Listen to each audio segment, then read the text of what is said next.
Firearms are leverage. Often they can be a necessary defensive leverage when being attacked on the street. They can be leverage when someone breaks into your home, and they can be leverage when governments become too powerful and abuse the citizens they represent. He who has the guns has the power, and we often use the term follow the money, but in the case of politics, we may want to consider following the power.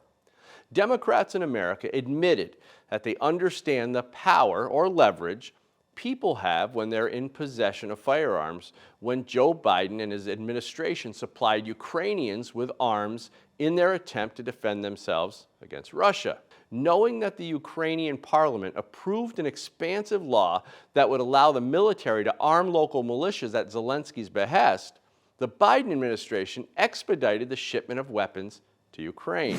The Biden administration also conveniently left behind over $80 billion in equipment and arms after its disastrous retreat from Afghanistan. Arming the Ukrainians seemed to be a priority to this administration, and accidentally arming the Taliban seemed almost intentional.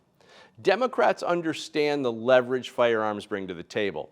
So why do you think they're hell-bent on criminalizing the possession of firearms by American citizens? There's an outcry to remove AR-15s from the hands of Americans. But when it comes to giving the Taliban M16s, not so much. When following the weapons, you must ask yourself what Democrats get out of these two actions. 1, arming the enemy, and 2, disarming Americans. You may remember that infamous list of weapons left behind in Afghanistan after Joe Biden's horrible retreat.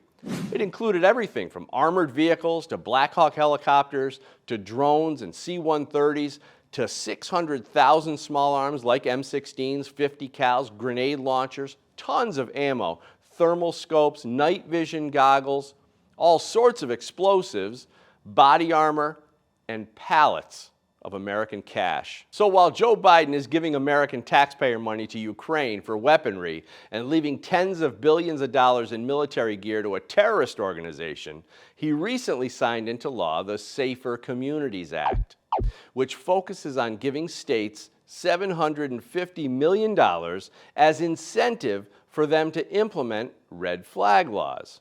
Red flag laws allow for the confiscation of guns from American citizens without due process.